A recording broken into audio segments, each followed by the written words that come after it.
Essa é a apresentação do trabalho do grupo 2, do primeiro programa que foi solicitado para a gente fazer.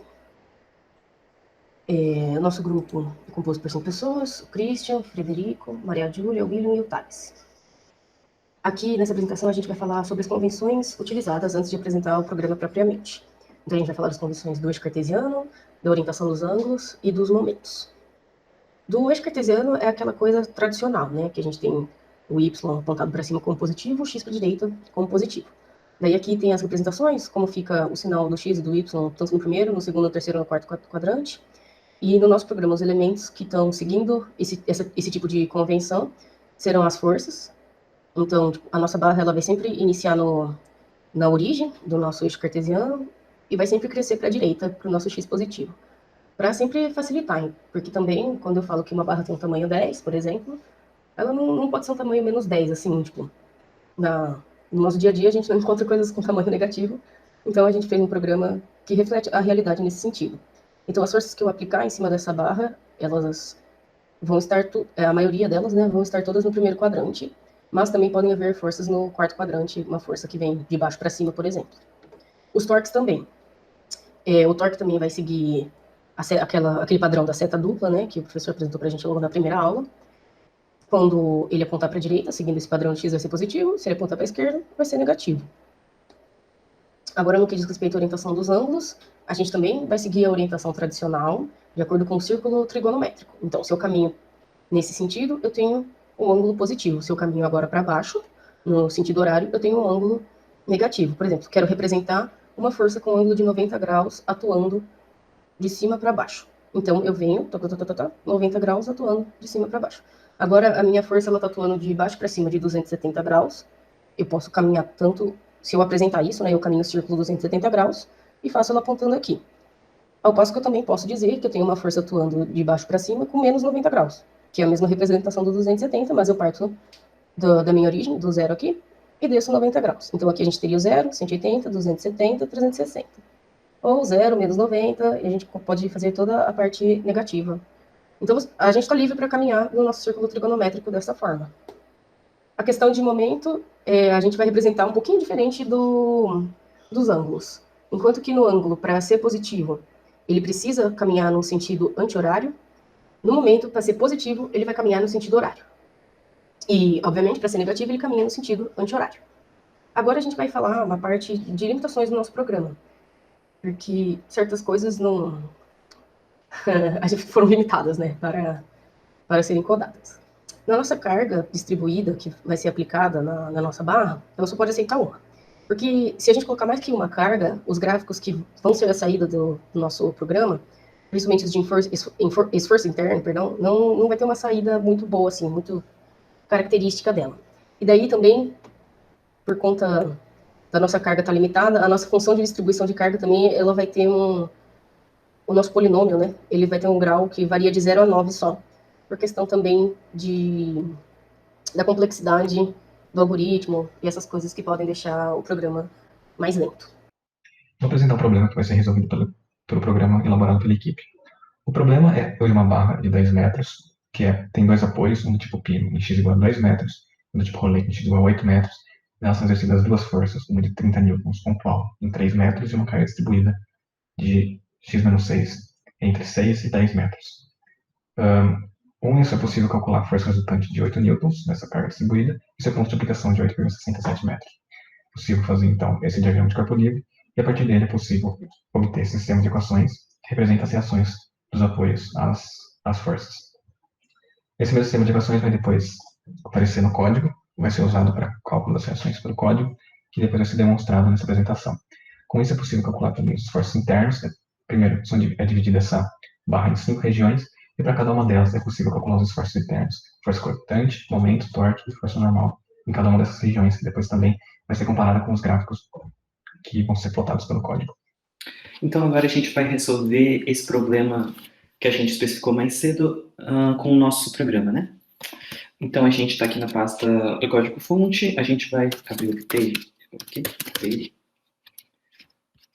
A gente vai chamar a main, que é o nosso ponto de partida do programa. A gente vai especificar o problema agora, tamanho da barra é de 10 metros. A gente tem uma força de 30 newtons na posição 3, fazendo 270 graus. A gente não tem momentos externos, a gente não tem torques externos, a gente tem duas fixações, um pino na posição 2 e um rolete na posição 8. A gente tem uma carga distribuída que vai de 6 a 10. O WX é de grau 1, o coeficiente 0 é menos 6 e o linear é 1. Aqui a gente pode ver que a resposta que deu que o apoio 1 do tipo pino, que está em 2, tem 24 newtons como reação vertical, 0 na reação horizontal. E o apoio do tipo rolete tem uma resposta de 13,89 newtons na vertical e 0 na horizontal, conforme a gente tinha calculado anteriormente aqui, certo? Os resultados batem. Ele também gera os gráficos de esforços internos, o gráfico do torque, como não tem nenhum torque, está totalmente zerado. O gráfico da força normal também, já que não existe nenhuma força horizontal nesse problema. O gráfico da força cortante é apresentado aqui. A gente pode ver que ele é coerente, de 0 a 2 ele é 0, de 2 a 3 ele é 24,11, de 3 a 6 ele é realmente menos 5,9, de 6 a 8 ele tem um comportamento quadrático decrescente, né? E também aqui de 8 a 10, mas com um offsetzinho aqui, né? O mesmo vale para o gráfico de esforço externo no momento, de 0 a 2, uma função linear crescente de 2 a 3, uma função decrescente linearmente de 3 a 6, de 6 a 8 também. E de 8 a 10, a gente tem uma função que sobe crescente aqui, que é cúbica, né? E é isso, a gente vai mostrar um pouco do código-fonte agora. O objetivo da função pressure é encontrar a magnitude e a posição da força resultante causada pela distribuição de carga W de x. Para isso, pressure recebe 4 parâmetros, que é o coeficiente do polinômio W de x, o grau do polinômio W de x e o início e o fim da aplicação da distribuição de carga. Então, por exemplo, esse W de x, válido para esse intervalo, tem que P é igual a esse vetor, o grau é 3, o início é 1 e o fim é igual a 5. Entre a linha 28 e 34, o if e else servem para garantir que início é sempre diferente de fim. Porque se início é igual ao fim, então a força resultante é igual a 0. E com isso, a linha 30 seria dividida por 0. Então daria um not a number. Então, para evitar esse tipo de erro, eu sempre garanto que início é sempre diferente do fim, antes de fazer os cálculos do 29 e 30. E se for igual, a força resultante é igual a 0 e a posição é 0. Na linha 29, eu calculo a seguinte integral, dada para essa equação aqui, encontrando assim o valor da força resultante. E a linha 30, eu encontro a posição que essa força resultante estaria. Lembrando que x vezes w de x é como se eu estivesse deslocando p para a direita e adicionando 0 no início, e incrementando 1 no grau do w de x, mantendo início e fim.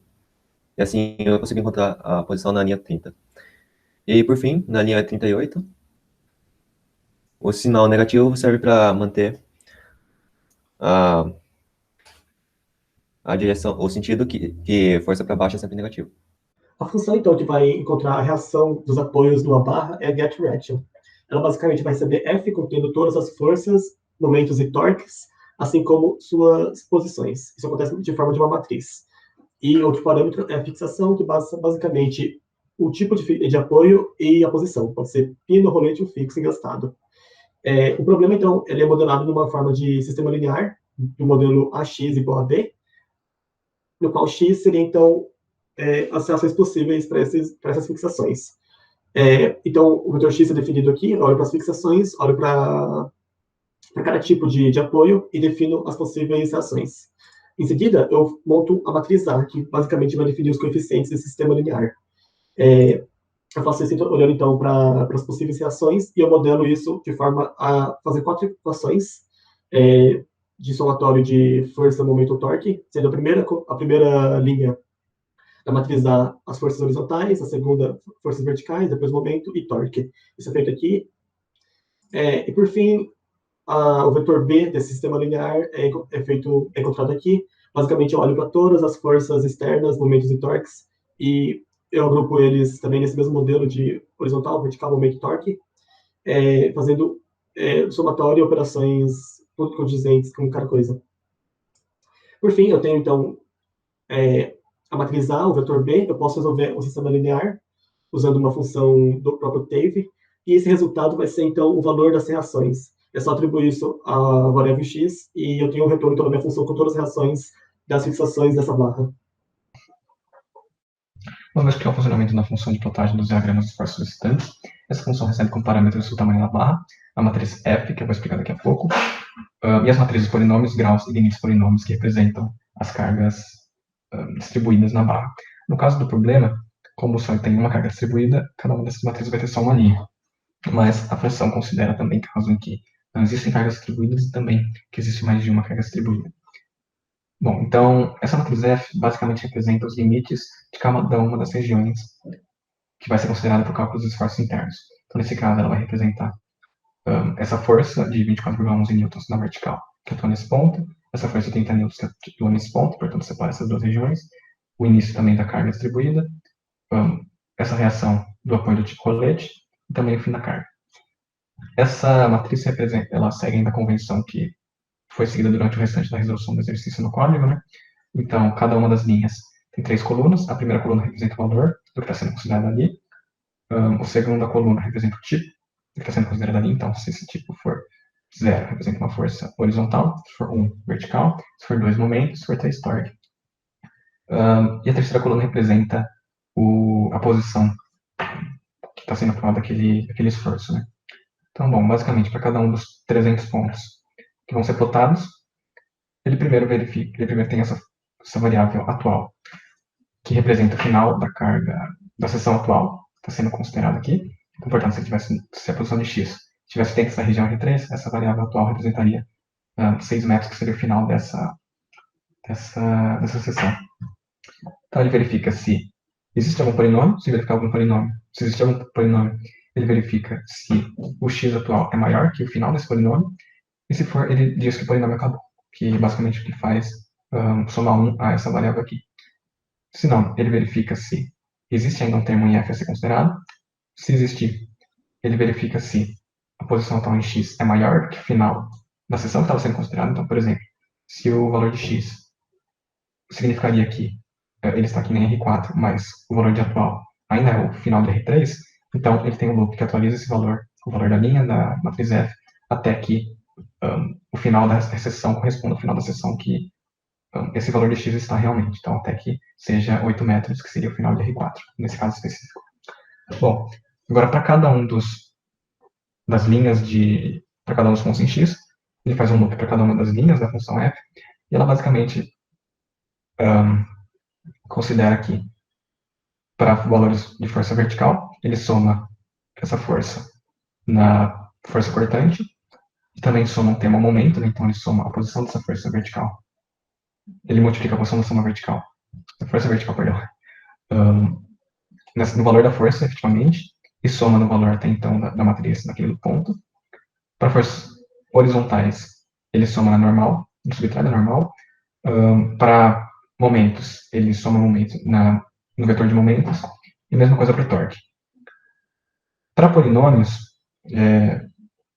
bom, então isso basicamente garante que o valor da força cortante do momento do normal e do torque em cada ponto inclua todos os valores anteriores, né? Então, para que ele não fique começando sempre do zero. Bom, agora para as cargas distribuídas, o processo é muito semelhante. Então, se existe uma carga distribuída, ele primeiro chama essas variáveis de início e final, que representam o começo e o fim dessa carga distribuída. Aí, se a posição x atual estiver dentro dessa carga distribuída, né, então se o xi for maior que o início, ele soma ele considera que a força cortante atual é a força cortante anterior, menos a integral da carga distribuída, efetivamente, do início da carga até x. Então, isso basicamente corresponde à equação que ΔV é igual à integral da carga distribuída dx. Agora, para o momento, é feita basicamente a conta semelhante, que seria ΔM igual à integral de v dx, do início da carga distribuída até x. Então, é basicamente isso que ele faz. Aqui ele integra de início, que é o início da carga distribuída, até x. E daqui ele integra também v, do início até x, ou o final da carga distribuída, né, que for menor. E no fim, ele soma para cada posição de x, mais um termo que é o aumento da força cortante, que seria essa última linha aqui. Então, ele faz esse processo para cada um dos pontos em x, no caso são 300 pontos, e depois, teoricamente, cada um desses vetores aqui teria que ter todos os valores corretos para cada um dos valores de x.